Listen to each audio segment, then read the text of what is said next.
Hello दोस्तों, the cross wire पर आपका खैर मकदम है, स्वागत। मैं हूं आपका दोस्त डॉक्टर रफत मसूद। आज हम आपको कुछ ऐसी खबरें जो जिन पर गोदी मीडिया निगरानी डालती और वो बड़ी अहम खबर होती है, तो आज हम उन खबरों पे आपको खबरों के बारे में थोड़ा बताएंगे और खबरों के साथ साथ थोड़ा सा विश्लेषण जो तज्जिया है उसका वो भी करेंगे, ताकि आपको ये मालूम होता रहे कि दुनिया में और आपके मुल्क में और आपके मुल्क के आसपास में क्या हो रहा है। तो ये खबरें उसी के मुतालिक है। उसके अलावा थोड़ी लोकल खबरें भी हैं जो हमारे यूपी से हैं, और तो खबरें आपको तज्जिया बताता हूँ। पहली खबर जो आ रही है कि वो राहुल गांधी जो है उन्होंने सरकार से ये डिमांड की है कि जो गरीब आदमी है उनको पैसा और राशन जो है वो दिया जाए, जो कि लॉकडाउन के बाद में बहुत जरूरी है कि जो आर्थिक गतिविधियां हैं वो थोड़ी तेजी के साथ बढ़े। तो जरूरी है कि किसानों को, खासतौर से किसानों को और जो गरीब तबका है उसको सरकार, जैसे कि डिमांड है कांग्रेस की, 7,500 रुपए उनके खाते में डाले। ये बहुत अच्छी बात है, क्योंकि इससे जो है वो जो लॉकडाउन जब खुलेगा उसके बाद में ये बहुत फायदेमंद बात रहेगी। और जो है हमें इसका, राहुल गांधी की इस बात का मैं बहुत ही समर्थन करता हूं। दूसरी खबर आ रही है कि निगेटिव होने के बावजूद जमाती है वो, उन्हें सरकार जो है घर जाने की इजाजत दे रही है। ये डिमांड की है MIM के सदर अवैसी साहब ने, और होना भी चाहिए। जब नेगेटिव का टाइम, क्वारंटाइन का टाइम उनका पूरा हो गया है, तो जमातियों को जो है वो क्वारंटाइन में रोकना वो गलत है और हकूक़ इंसानियत के खिलाफ है। तो हम भी सरकार से मांग करते हैं कि जो भी मरीज रिकवर हो चुके हैं और उनका टाइम पूरा हो चुका है, तो सरकार को उन्हें बिना जो है बिल्कुल भेदभाव किए घर भेज देते चाहिए। और इसके साथ साथ दूसरी खबर आ रही है कि कोरोना से जो है हिंदुस्तान में इस वक्त में रिकॉर्ड तोड़ 24 घंटों में 195 मौत हुई है हिंदुस्तान में। ये एक बड़ा रिकॉर्ड है और तकरीबन 3900 मरीज जो है वो नए हैं। तो इसका मतलब ये रफ्तार बढ़ी है। ऐसे में सवाल ये था कि कल मैंने बताया था अपने वीडियो में कि जो शराब का दुकानें खोली सरकार ने, अब वो डिस्टेंसिंग जो खत्म हो चुकी थी, लेकिन निशाना तो पहले तबलीग जमात को तो निशाना बना दिया कि वहां पे 1000-1500 लोगों को, लेकिन यहाँ पे तकरीबन हजारों दुकानें पूरे हिंदुस्तान में खोल दी गई, बिल्कुल जिसमें कोई डिस्टेंसिंग नहीं है। और इसके बाद में जब ये लॉकडाउन टाइम पूरा हुआ 3rd का, तो मुझे अंदाजा है कि मरीजों की रफ्तार जो है वो बढ़ेगी और सरकार इसके लिए दोषी है। उसे शराब की जो है वो दुकानें नहीं खोलनी चाहिए थी। उससे माशरे में जो है ना, समाज में बड़ा माहौल खराब हो रहा है। जो घर की जो महिलाएं हैं वो जो बहुत सुकून थी, जो जिनके पति शराब वगैरह पीते थे, तंग करते थे, घर का हालत अच्छा नहीं होता था उनका, तो वो बहुत सुकून से थी। अब उन्हें शराब की जो दुकानें खुली है उससे बड़ी परेशानी पड़ रही है। अब चौथी खबर हमारी ये है कि दिल्ली में शराब के साथ साथ जो है वो कोरोना टैक्स लगाया है पेट्रोल डीजल पे, और ये बहुत ज्यादा लगाया गया है। चलिए, शराब का अगर टैक्स नहीं लगता, 70% लगाया शराब पे, तो दूरी में, ताकि शराब की जो बिक्री है उस पर कम हो और उससे जो रेवेन्यू हो वो हासिल हो। लेकिन पेट्रोल जब उसका इंटरनेशनल प्राइस बहुत डाउन है, ऐसे में उसका प्राइस बढ़ाना, उसकी कीमत बढ़ाना, वो किसानों के लिए और आम जो ड्राइवर्स वगैरह हैं उनके लिए बहुत परेशानी का मसला होगा। सरकार को उस पर निर्णय लेना चाहिए और जो प्राइस है उसका रोल बैक करना चाहिए। अब जो मजदूर फंसे हुए थे उसके बारे में सुप्रीम कोर्ट की गाइडलाइन आई है कि किसी भी तरीके से सरकार जो है उनको उनके घर भेजने का इंतजाम करे, ताकि उनकी परेशानियां कम हो। इसके साथ साथ एक खबर मुसलमानों की तरफ से आ रही है कि जो मुसलमान बैंक में जमा करते हैं अपना पैसा, तो अक्सर ये होता था वो अपना पैसा, जो ब्याज का पैसा होता था, उसे बुरा समझते हुए मजहब के हिसाब से छोड़ देते थे। लेकिन दारुल उलूम देवबंद का फतवा आया है कि वो उस पैसे को ले ले और जो गरीब अपने लोग, जो मुस्तहिक लोग हैं, उनको दे दे बगैर सवाब की नीयत से। तो ये मेरा बहुत अच्छा दारुल देवबंद का बहुत अच्छा फैसला आया है। मैं मुबारकबाद पेश करता हूँ और आवाम से अपील करता हूँ कि वो खासतौर से चूँकि ये मुसलमानों का मामला ज़कात दे देगा, तो वो अपना पैसा बैंकों में जो है ब्याज का वो निकाल ले और बगैर सवाब की नीयत से वो दे दे। और ये दारुल देवबंद का फतवा है।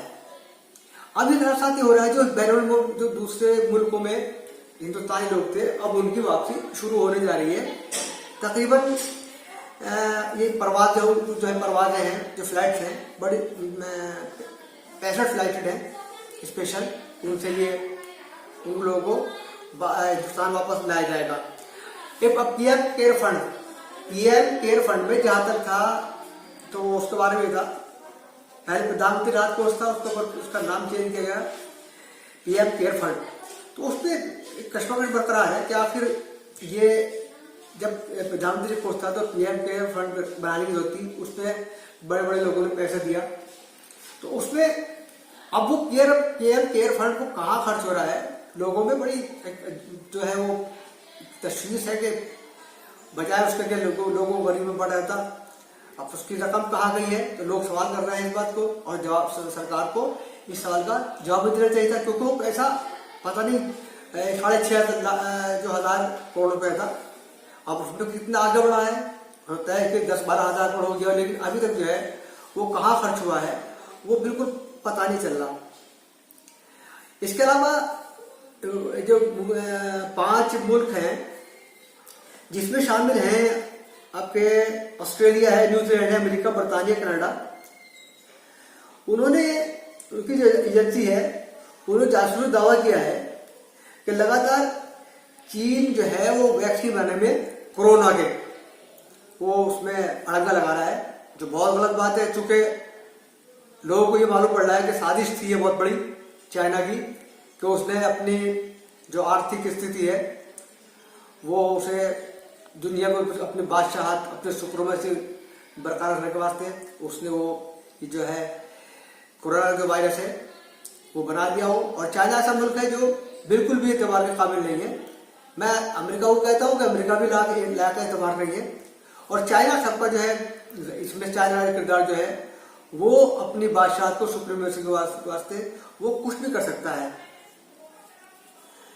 इसके साथ साथ जो समाजी कारकुन है मेटा पाटेकर, उन्होंने कहा है कि जो पीएम केयर फंड सरकार ने जमा किया है तो उससे जो गरीब लोग हैं जिनका कारोबार टूट गया है, जो मजदूर हैं जिनके घर में खाने को कुछ नहीं है, तो मेटा पाटकर ने ये सवाल किया है कि पीएम केयर फंड का जो है वो से जो गरीबों की सहायता की जाए, मदद की जाए। मैं जो है इस बात से उनकी बहुत अच्छा बात उठाई है सरकार के सम्मुख, और ये बात होनी भी चाहिए। सरकार को जो है ना खास तौर से गरीबों की मदद करनी चाहिए।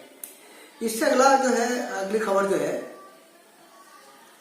कि शराब की दुकान पर भी अब जो है, आज शराब का ये दूसरा दिन है खुला हुआ, तो वहां पे भीड़ का आलम यह है कि बस कुछ ना पूछो, जैसे मालूम हो गया कोई बांध टूट गया हो, लोगों को राज्य होता कि इस समाज में हमारे क्या हो रहा है, एक कितना बड़ा वायरस फैलता जा रहा है कि जो लोग कल तक तबलीगी जमात के लोगों को जो है गालियां वगैरह थे, मौलाना साहब को गालियां वगैरह थे, और खासतौर से भोंपू मीडिया जो दलाल चैनल बैठे हुए थे, उन्होंने ये जो है असली मुद्दों से हटाने के बाद जमात को जिस अंदाज के निशाने पे लिया, उससे ये तो हुआ कि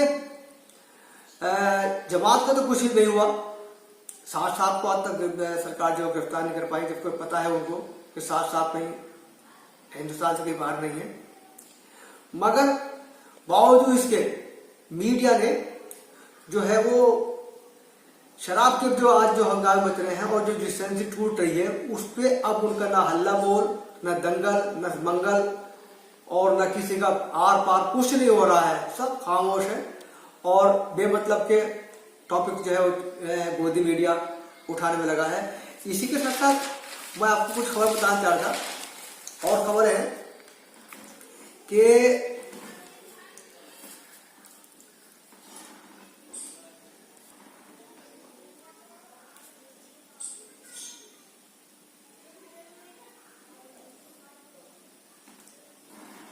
में जो खबर थी मैं आपको ये बताना चाह रहा था, चूंकि कुछ खबरें हैं बहुत इम्पोर्टेंट जो गोदी मीडिया आपको नहीं बता रहा है। अब हाँ, जो मजदूर आ रहे हैं दूसरे देशों से, जैसे मान लिया महाराष्ट्र से हैं, गुजरात से हैं, तो उसका ये डिमांड हो रहा है कि उसका जो किराया है वो सरकार को अदा करना चाहिए, जबकि सरकार ने अदा नहीं किया। और सरकार ये दावे भी कर रही है कि हमने वो जो है उसका किराया अदा किया है, लेकिन जो है आने वाले मजदूर वो बता रहे हैं कि हमारे पास टिकट है, और वो टिकट दावा कर रहा कि सरकार तफरीक कर रही है, झूठ बोल रही है सरकार के टिकट खिड़की पर टिकट नहीं बेचे जा रहे हैं। लेकिन मजदूर ही बता रहे हैं खुले ऑन कैमरा कि खिड़कियों से हटके जो विंडो है उनसे हटके टिकट बेचे जा रहे हैं, और न सिर्फ रियल जो उसका प्राइसेस है, जो कीमत है टिकटों की, उससे बढ़ के जो है वो वसूला जा रहा है। ये कितनी बड़ी ज्यादती है, जिनके पास खाने को पैसे नहीं है सरकार उनसे किराया वसूल कर रही। 68,000 करोड़ रुपए का राइट ऑफ कर दिया बड़े बड़े जो अरबपति खरबपति लोग थे सरकार ने। क्या 100 करोड़ रुपया इन गरीबों के लिए उनका हक नहीं है? ये क्या ये गरीब जो है इस मुल्क के बाशिंदे नहीं है? ये सरकार का बड़ा निकम्मापन है, जिसकी बात जो है हर जगह आलोचना हो रही है। और ये ऐसे लोग हैं जिन्होंने इस सरकार को लाने में, मोदी सरकार को लाने में, 303 जिताने में बहुत बड़ा किरदार अदा किया था। तो इस सरकार का तो फर्ज बनता था कि ऐसे लोगों का खास तौर से ख्याल रखती, लेकिन सरकार ने उनके साथ मतलब कोई ऐसी जो है इंसानियत का रोल अदा नहीं किया। और हालत यह है कि आज उनसे पैसे लिए जा रहे हैं। अब जाने सोचने वाली बात है, अब यही लोग जब घर जाएंगे तो उनके घर में खाने को कुछ नहीं होगा। तो मेरी सरकार से अपील है कि पीएम केयर फंड से इनके खाते में कम से कम मजदूरों के और किसानों के वो 7,500 रुपए जो राहुल गांधी ने डिमांड की है, कांग्रेस ने डिमांड की है, और रघु राजन ने भी कहा है इस बात को, जो पूर्व डायरेक्टर हैं बैंक के, कि अगर 65,000 करोड़ रुपया 230 लाख करोड़ में थे, अगर 65 लाख करोड़ रुपया जो है जनता को दे जाए, तो जो हमारी जो आर्थिक गतिविधियां बिल्कुल जीरो पे है। सरकार तो दावा कर रही है कि हमारी जो आर्थिक जो ग्रोथ है वो 7.5 के आसपास में होगी। तो देखना ये भी अजूबा है, कहाँ जो इंटरनेशनल एजेंसी रेटिंग बता रही है वो सिर्फ -2, 1.5। तो देखना ही है क्या होता है। इसके साथ साथ मैं आपको कुछ और बताना चाह रहा था। कुछ सवाल ऐसे हैं कि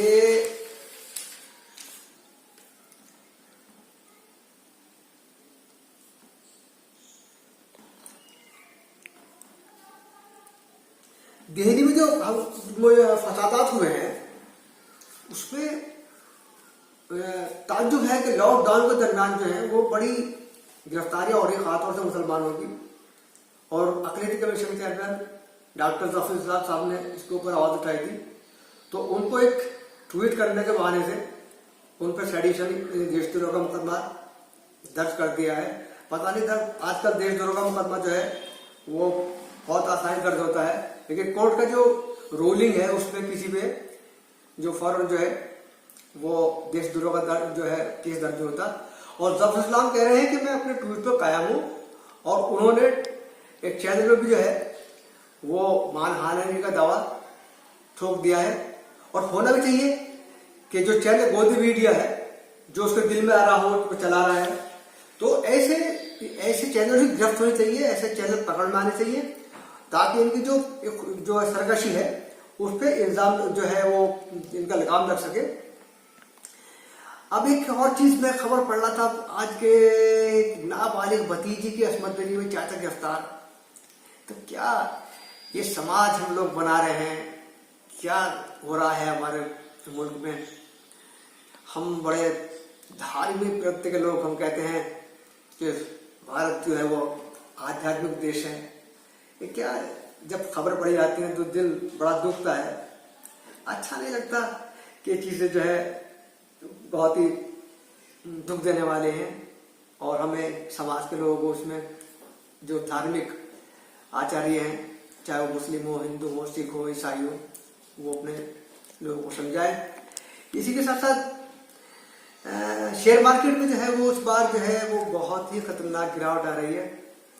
और ये मेरे ख्याल में अगर जब तक लॉकडाउन 3 अगर 4 होता है तो देखना होगा क्या होगा। उसी के साथ साथ रुपए की कीमत में जो है वो भी बहुत ज्यादा गिरावट आती आ रही है, जो आगे चल के हमारी जो आर्थिक जो पैकेज है, जो आर्थिक स्थिति है, उसको वो मुतासिर करेगा। और इस वक्त जो है एक खबर बहुत ही सदमे वाली खबर है कि देवबंद से मारूफ मुबल्लिग मौलाना सैयद अबुल कलाम कासिम साहब का तबीर अदालत के बाद इंतकाल। मैं इस पे इन्ना लिल्लाहि व इन्ना इलैहि राजिऊन पढ़ता हूँ। और चलिए रमजान शरीफ का मौका है, ये मौका हर एक को नसीब नहीं होता। मौलाना अबुल कलाम कासिमी एक शख्सियत थे और अल्लाह ने उन्हें नवाजा। जिस वो शख्सियत थे, जिस लायक शख्सियत थे, उसी लायक का उनको महीना नसीब हुआ। तो अल्लाह ताला से मैं दुआ करता हूँ कि अल्लाह ताला उनकी वफ़रत फरमाए और जो है जन्नत में आला मकाम अता फरमाए। अब इसके साथ साथ एक और खबर और चाह रहा कि जो लॉकडाउन है उसके बाद में जो है घर का बजट खराब होगा, क्योंकि आज जो है वो जो कुछ लोगों के पास था। और सबसे अजीब बात ये हुई है कि सरकार ने जो है शराब के बहाने से कुछ पैसा था, गरीब तो खैर पहले ही कट गया था, अब अमीरों की जेब से भी पैसा निकालना शुरू कर दिया है। तो अब ये इसका इम्पैक्ट जो है घरों पर पड़ेगा। तो जो घर की जो महिलाएं हैं वो बहुत परेशान हैं और वो ये कह रही हैं कि शराब की दुकान खोल के सरकार ने बुरा किया और हमारी परेशानियों में जो है वो इजाफा कर दिया, जो कि सरकार को नहीं करना चाहिए था।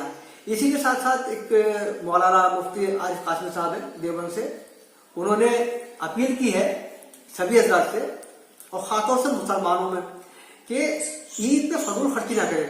मेरी भी राय यह है कि ईद पे फजूल खर्ची ना की जाए, मार्केटिंग से दूर रहा जाए। और मैं तो साफ कहता हूं कि रमजान शरीफ में मार्केटिंग में नहीं जाना चाहिए मुसलमानों को।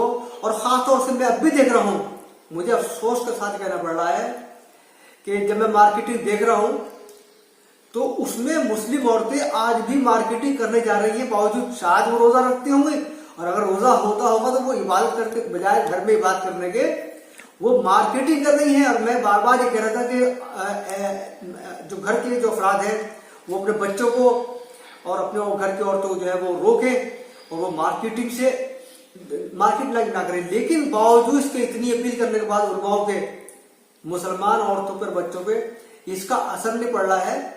जो इस कौम की जो है जो हालत है, जहनी हालत है, उसको साबित करने के लिए बहुत ही बस काफी है। अफसोस क्या लगता है।